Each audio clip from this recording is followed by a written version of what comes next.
Digital സാങ്കേതികവിദ്യ വിസ്മയം തീർക്കുന്ന. Good afternoon, ladies and gentlemen. നമ്മൾ ഔദ്യോഗിക ചടങ്ങിലേക്ക് കടന്നു.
Thank you, Vinci and Karina.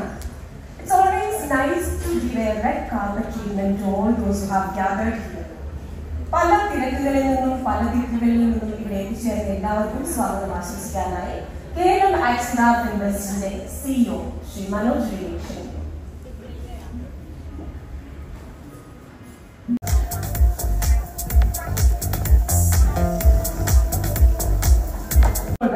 സുസ്ഥിര വളർച്ചയെന്ന ലക്ഷ്യം നേടി മുന്നേറുന്ന ആ കമ്പനി ഇന്ന് പുതിയ ആസ്ഥാന മന്ദിരത്തിലേക്ക് മാറുകയാണ്. ഡെവലപ്മെന്റിന് 4 ഘടകങ്ങൾ ഉണ്ടെന്നായി land labour capital and organisation. പിന്നീട് ഞങ്ങളുടെ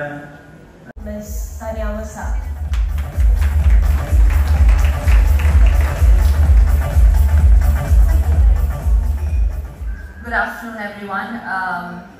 Of course, the esteemed guests, distinguished people on the dais, thank you very much. What an absolute honor to be among such distinguished people. It truly is one of the most celebrated stages I have been on personally as well. So thank you very much for making this happen. I've come to Kochi quite a few times, and every time that I come, I look forward to 2 things: the welcome and the food. And they both never disappoint. So thank you always for making me feel so welcome in Kochi. I'm here today to congratulate everybody on the inauguration of the KLM Axiva Finvest. What an absolute amazing way to grow. I think that in any industry, in any career, when we see people grow, it is absolutely great. And the kind of opportunities that are provided through this platform and through this institution has been great, as I've been hearing. So congratulations to everybody. Congratulations also for the Silver Jubilee that KLM will be doing this year. And I want to again say thank you very much for having me here. It's been an absolute pleasure and honor to be amongst you all, but also to be welcomed into this family. Thank you so much. Thank you so much, ma'am, for being the coordinator in the dais. One more thing, we have a project called ACE, Active Children Excel. So our distinguished guest, Ms. Tanya, Karan Thapa, Nathan Maria Matthew, April Joe Manoj, and Alina Maria. Two of them have their unique experiences in Saryamisa Academy, Hyderabad.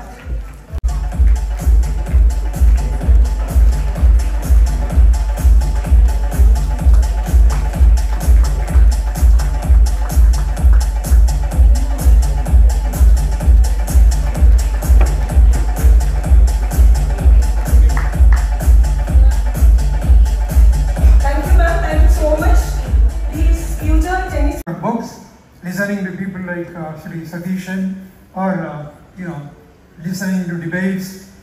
Occasionally, I'm sure you would have listened to T.P. Srinivasan interviewing people from various walks of life. Now, these are the sources of my information.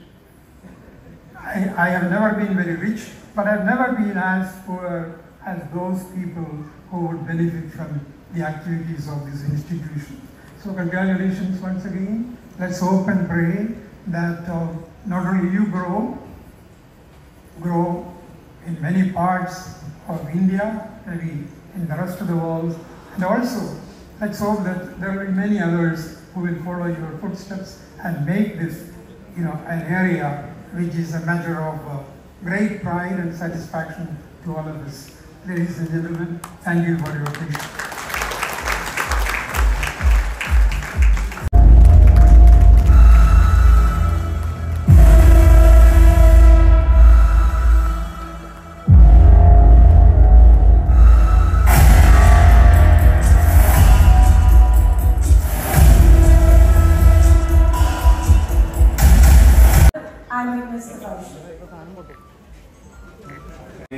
One roof. Today we have the distinct honor and pivotal role in shaping the progress and development of Kochi. Warm welcome to him as well.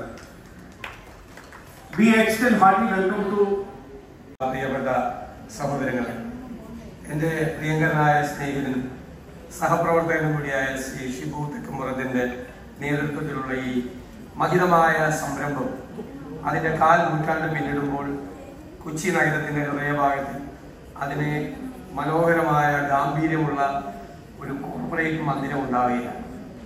ഈ ധന്യമായ മുഹൂർത്തത്തിൽ പങ്കാളിയാകാൻ കഴിഞ്ഞതിൻ്റെ സന്തോഷം ഞാൻ നിങ്ങളെല്ലാവരുമായി പങ്കുവയ്ക്കുകയാണ്. നേരത്തെ ഇവിടെ കമ്പയറിങ്ങനെ നല്ല സൂപ്പർലേറ്റീവിലാണ് പറയുന്നത്. എക്കണോമിക്സ് പഠിക്കാത്ത എന്നെ കുറിച്ചാണ് എക്കണോമിക്സ് പഠിച്ചിട്ടുണ്ട്. പക്ഷേ എനിക്ക് ബാങ്കിങ് ഭയങ്കര രസകരമായപ്പോഴും തോന്നാം. ഞാൻ എപ്പോഴും ആലോചിക്കും, ഇത്രമാത്രം മെയിൻ സ്ട്രീം ബാങ്കുകളുള്ള നമ്മുടെ രാജ്യത്ത് എങ്ങനെയാണ് NBFCകൾക്ക് ഇത്രയും പ്രസക്തി ഉണ്ടാകുന്നത്? 70കളുടെ തുടക്കത്തിലാണ് ശ്രീമതി ഇന്ദിരാഗാന്ധി ഇന്ത്യയിലെ ബാങ്കുകളെ നാഷണലൈസ് ചെയ്തത്. അതിനു മുമ്പ് വലിയ കോർപ്പറേറ്റുകളുടെയും വലിയ ഭൂവുടമകളുടെയും പോക്കറ്റിലായിരുന്നു ഇന്ത്യയിലെ ബാങ്കുകൾ മുഴുവൻ. പിന്നീടാണ് ബാങ്കുകൾ സാധാരണക്കാരൻ്റെ വീട്ടുമുറ്റത്തേക്ക് വന്നത്. കഴിഞ്ഞ 5 പതിറ്റാണ്ട് കാലത്തെ ചരിത്രം എന്ന് പറയുന്നത് രാജ്യത്ത് ഹരിത വിപ്ലവം ഉണ്ടാക്കാൻ, വ്യാവസായിക വിപ്ലവം ഉണ്ടാക്കാൻ എല്ലാം ബാങ്കുകൾ വലിയ പങ്ക് വഹിച്ചു. പക്ഷെ 1/2 നൂറ്റാണ്ട് കഴിഞ്ഞപ്പോഴുള്ള മെയിൻ സ്ട്രീം ബാങ്കുകളുടെ സ്ഥിതി ഇപ്പോൾ നമ്മളൊന്ന് നോക്കി. നമ്മൾ ആരെങ്കിലും ഒരു 50,000 രൂപ അല്ലെങ്കിൽ 5 ലക്ഷം രൂപ ലോൺ എടുത്തു 3 മാസം തുടർച്ചയായിട്ട് തിരിച്ചടച്ചില്ല.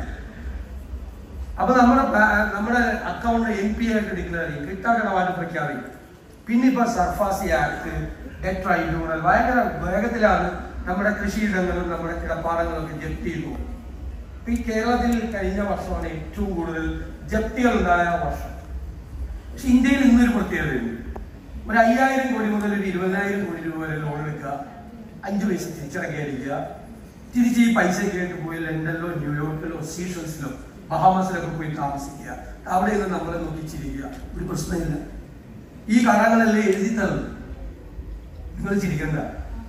ഇന്ത്യയിലെ വൻകിടക്കാർ എടുത്ത് എഴുതി തള്ളിയ കിട്ടാക്കടം, ഈ രാജ്യത്തിലെ കിട്ടാക്കടം 16 ലക്ഷം കോടിയാണ്. 16 ലക്ഷം കോടി നമ്മളല്ല കൊടുക്കാത്തത്, വൻകിടക്കാർ കൊടുക്കുക. അപ്പൊ ബാങ്കുകൾ സാധാരണക്കാരിൽ നിന്ന് അകന്നു പോകാൻ, അപ്പൊ വളരെ എളുപ്പത്തിൽ പെട്ടെന്ന് ബാങ്കിങ് കാര്യങ്ങൾ ചെയ്യുന്ന ഒരു ഫ്രണ്ട്ലി അറ്റ്മോസ്ഫിയർ ഉണ്ടാകുന്ന, കോംപ്ലിക്കേറ്റഡ് ആയിട്ടുള്ള പ്രൊസീജിയർ എല്ലാം ഇല്ലാതാക്കുന്ന തരത്തിലേക്ക് പുതിയ ബാങ്കിങ് സംവിധാനങ്ങൾ വേറെ വരികയാണ്. അറിയാതെ NBFCയുടെ പ്രസക്തി ഉണ്ടാകുന്നത്. ഞാൻ എപ്പോഴും നിങ്ങളെ പോലെ തന്നെ ഞാൻ എപ്പോഴും പണത്തിനെ കുറിച്ച് ചിന്തിക്കുന്ന ആളാണ്. നമ്മളെല്ലാവരും പണത്തെ കുറിച്ച് ചിന്തിക്കും. കറൻസിയുടെ പ്രത്യേകത ഉണ്ട്. അലമാരയിൽ വെച്ച് കൂട്ടിക്കഴിഞ്ഞാൽ ഇടയ്ക്കെടുത്ത് നോക്കി ഇല്ലെങ്കിൽ എനിക്ക് ഫംഗസ് പിടിക്കും അല്ലെ? അത് ഒന്നും ചെയ്യുന്നില്ല ആ പണം. Money in rotation, it creates magic. അതാണ് ഏറ്റവും പ്രധാനം. Money in rotation. പണം ഒരാളുടെ കയ്യിൽ നിന്ന് രണ്ടാമത്തെ കയ്യിലേക്ക് പോവുകയും മൂന്നാമത്തെ കയ്യിലേക്ക് കൈമാറ്റം ചെയ്യപ്പെടുകയും ചെയ്യുമ്പോൾ ഉണ്ടാകുന്ന ആ മാർക്കറ്റിൽ ഉണ്ടാകുന്ന മാറ്റങ്ങളാണ് വലിയ ചലനങ്ങൾ നമ്മുടെ രാജ്യത്തും ലോകത്തിന്റെ എല്ലാ ഭാഗത്തും ഉണ്ടാകുന്നത്. എപ്പോഴും മണി ഇൻ റൊട്ടേഷൻ. കയ്യിൽ നിന്ന് വേറൊരാളുടെ കയ്യിലേക്ക് പോകാം. ഞാൻ വന്നൊരു കഥ പറയും. ഒരു സ്ട്രീറ്റിൽ ഒരു കുടുംബം ഒരു സാധാരണ ഹോട്ടലിൽ മുറിയെടുക്കാം. അപ്പൊ മാനേജർ പറഞ്ഞു 2,000 രൂപ അഡ്വാൻസ് വേണം. 2,000 രൂപ അഡ്വാൻസ് വേണം. ഭാര്യയും മക്കളും പറഞ്ഞു ഞങ്ങൾക്ക് മുകളിൽ പോയി മുറിയൊന്ന് നോക്കണം, നല്ലതാണെങ്കിൽ എടുക്കുള്ളൂ, പോയി നോക്കിക്കോളാൻ പറ്റും. അപ്പൊ ഈ ഹോട്ടലിൽ റെസ്റ്റോറൻറ്റിലേക്ക് വെജിറ്റബിൾ സപ്ലൈ ചെയ്യുന്ന ആളാണ് ഇരിക്കുക, പൈസ കൊടുക്കാറുണ്ട്. മാനേജർ 2000 രൂപ വെജിറ്റബിൾ സപ്ലൈ ചെയ്യുന്ന ആളെ അയാൾ അത് വാങ്ങിച്ചുകൊണ്ട് പുറത്തിറങ്ങി. അയാൾ വളം മേടിക്കുന്ന കടയിൽ, വളം മേടിക്കുന്ന കട, വെജിറ്റബിൾ ഉണ്ടാക്കുന്ന ആൾ, അവിടെ അയാൾക്ക് 2000 രൂപ കൊടുക്കാറുണ്ട്, അയാൾ 2000 രൂപ. അപ്പൊ ഈ വളം കട നടത്തുന്ന ആൾ റോഡ് ക്രോസ് ചെയ്തു തൊട്ടപ്പുറത്തേക്ക് വന്നിട്ട് അയാൾ എല്ലാ ശനിയാഴ്ചയും വീട്ടിലേക്ക് സാധനങ്ങൾ വാങ്ങിച്ചുകൊണ്ട് പോകുന്ന പ്രൊവിഷണൽ സ്റ്റോറുണ്ട്, അവിടെ കുറെ പൈസ കൊടുക്കാറുണ്ട്. അവിടെ കൊണ്ട് അയാൾ 2000 രൂപ. ഇയാൾ ഈ പ്രൊവിഷണൽ സ്റ്റോറുകാരൻ തൊട്ടപ്പുറത്തുള്ള ബാധിപ്പുകളെങ്കിലും വീഴുന്നു, കുറേ പൈസ കൊടുക്കാറുണ്ട്. അതിനാണ് നമ്മൾ പോകാൻ പറ്റാറില്ല. കൊടുത്ത് എല്ലാത്തിനേക്കാളും പ്രധാനം അതാണ് വൈകുന്നേരം ആകുമ്പോൾ മറ്റൊന്നും ചെയ്യാനുള്ളത്. അത് തലേ ദിവസം പോയപ്പോൾ അവിടുത്തെ ആൾക്കത്ര പിടിച്ചില്ല കാശ് കൊടുക്കാറുണ്ട്. നേരെ ഇയാളിൽ പോയി 2000 രൂപ ഈ ബാർ ഹോട്ടലിൽ കൊണ്ടുവരുന്നത്. അപ്പൊ ബാർ ഹോട്ടലിലെ മാനേജർ വിളിച്ചിട്ട് പറഞ്ഞു, അവിടുത്തെ പയ്യനോട് പറഞ്ഞു, കഴിഞ്ഞ ആഴ്ച ഒരാൾ റൂം എടുക്കാൻ ഇവിടെ വന്നപ്പോൾ നമ്മുടെ ഇവിടെ റൂം ഉണ്ടായില്ല. അപ്പൊ അപ്പുറത്തെ ഹോട്ടലിലാണ് നമ്മൾ റൂം എടുത്തത്, അവിടുത്തെ പേയ്മെന്റ് നടത്തിയിട്ടില്ല, ഈ 2000 രൂപ കൊടുക്കാൻ. ഇയാൾ റോഡ് ക്രോസ് ചെയ്ത് ഈ പോയി അപ്പുറത്തെ റോഡിൽ കൊണ്ട് പൈസ കൊടുത്തു. ഏത് ഹോട്ടലാ? മറ്റൊരു മുറി എടുക്കാൻ വന്ന ഹോട്ടൽ. അപ്പൊ മോളിൽ നിന്ന് ഭാര്യ കുട്ടികൾ താഴേക്ക് ഇറങ്ങി, ഞങ്ങൾക്ക് ഈ മുറി ഇഷ്ടമായിരുന്നു, അതിന് 2000 രൂപ പിടിച്ചു വന്നു. അപ്പൊ 2000 രൂപ 20 മിനിറ്റ് മുമ്പ് കൊടുത്ത ആളുടെ പോക്കറ്റിൽ ഇരിക്കുകയാണ് 2000 രൂപ. എത്ര പേരുടെ കടമാണ്? പൈസ അവിടെ തന്നെ ഇരിക്കുകയാണ്. ഒന്ന് കറങ്ങി വന്നു കഴിഞ്ഞപ്പോഴേക്കും 4-5 പേരുടെ കട കംപ്ലീറ്റ് ആയിട്ട് മുഴുവൻ മാറി. ഞാൻ ഈ കഥ കേട്ടന്ന് രാത്രി പോയിരുന്നു, ഉറങ്ങാതെ ഇങ്ങനെ കിഴിച്ചു ഇതെന്താ സംഭവിച്ചെന്ന് അറിയായിരുന്നു. നിങ്ങളും രാത്രി ഇരിക്കുന്നതായിരിക്കും നല്ലത്. അതാണ് ഞാൻ പറഞ്ഞ നേരത്തെ പറഞ്ഞ മണി ക്രിയേറ്റ്സ് മാജിക് എന്ന് പറയുന്നത്. ഇത് ഞാൻ അവസാനിപ്പിക്കാം സമയപരിധിയിൽ.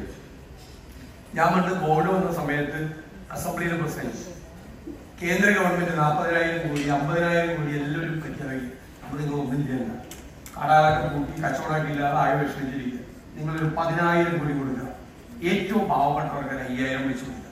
എന്തിനാ പാവപ്പെട്ടവർക്ക് കൊടുക്കാൻ പറഞ്ഞത്? പൈസ ലെവലിൽ കൊടുത്താൽ അതുകൊണ്ട് ബാങ്കിൽ നിന്ന് ഏറ്റവും പാവപ്പെട്ടവർക്ക് കൊടുത്താൽ അവരപ്പം തന്നെ 5,000 രൂപ കൊണ്ടുപോയി മാർക്കറ്റിൽ പോയി സ്പെൻഡ് ചെയ്യും. നമ്മളായതുകൊണ്ട് മലയാളി ആയതുകൊണ്ട് 5,000 രൂപ കിട്ടിക്കഴിഞ്ഞാൽ നമ്മൾ 7,000 രൂപ സ്പെൻഡ് ചെയ്യും, നമ്മുടെ സ്വഭാവം അനുസരിച്ച്. അപ്പൊ ഇത് മാർക്കറ്റിൽ കടകളെല്ലാം ഭയങ്കര സ്റ്റിമുലസ്, അതാണ് സ്റ്റിമുലസ് പാക്കേജ് എന്ന് പറയുന്നത്. എല്ലാവർക്കും കച്ചവടമായി ബിസിനസ്സായി, നമ്മുടെ കയ്യിൽ അത്യാവശ്യം പൈസ ഉണ്ട്. 10,000 കോടി രൂപ മാർക്കറ്റിൽ സ്പെൻഡ് ചെയ്യുമ്പോൾ ആദ്യത്തെ റൗണ്ടിൽ തന്നെ ഒരു 15%, 1,500 കോടി രൂപ GST ഗവൺമെന്റിലേക്ക് വരും ഇല്ലേ? എന്റെ ഒരു ഐഡിയ, ആ പൈസ മാർക്കറ്റിൽ കിടന്നാൽ ഒരു 3 മാസം കൊണ്ട് ഒരു 6-7 പ്രാവശ്യം റൊട്ടേറ്റ് ചെയ്യും ഇല്ലേ? 7 പ്രാവശ്യം റൊട്ടേറ്റ് ചെയ്യുമ്പോൾ ഈ 1,500 കോടി വെച്ച് ഓരോ റൊട്ടേഷനിലും സർക്കാരിലേക്ക് തിരിച്ചു വരും.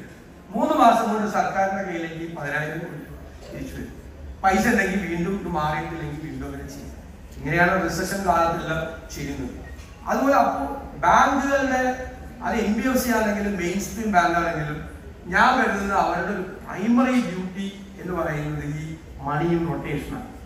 ഈ പണം ഒരാളുടെ കയ്യിൽ നിന്ന് മറ്റൊരാളുടെ കയ്യിലേക്ക് കൈമാറ്റം ചെയ്യപ്പെടുമ്പോഴാണ് എല്ലാവരുടെയും കയ്യിൽ പണം വരുന്നത്. ഇത് എവിടെയെങ്കിലും ഒരു സ്ഥലത്ത് ഒരുപാട് ആക്ടിവിറ്റീസ് നടക്കും ഇല്ലേ? ഒരുപാട് ഗവൺമെന്റ് ചിലപ്പോൾ ഇനിഷ്യേറ്റീവ് എടുത്ത് കുറെ ആക്ടിവിറ്റീസ് നടക്കും, അല്ലാതെ എന്തെല്ലാം സംരംഭങ്ങൾ തുടങ്ങും.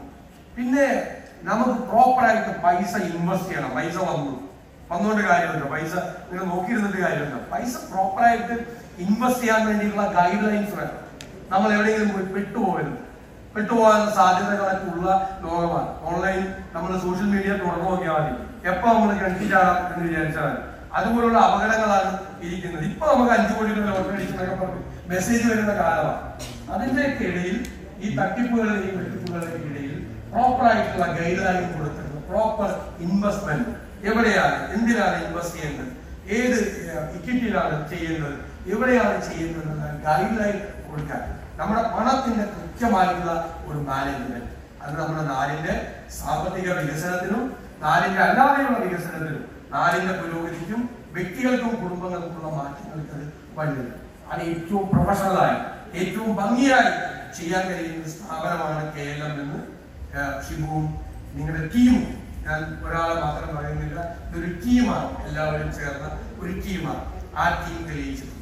ഇന്നിപ്പോ ഈ നഗരഹൃദയത്തിൽ വലിയൊരു മന്ദിരം സ്വന്തമായി ഉണ്ടാകുന്നതോടുകൂടി ഒരു വലിയ പ്രസ്ഥാനമായി പടർന്ന് പന്തലിക്കട്ടെ എന്ന് ആശംസിച്ചുകൊണ്ട് ഞാൻ നിങ്ങളെല്ലാവരുടെയും അനുവാദത്തോടെ എന്നെ ഏൽപ്പിച്ചിരിക്കുന്ന ഈ മഹത്തായ കർമ്മം നിർവഹിച്ചതായി അറിയിക്കുന്നു. നന്ദി.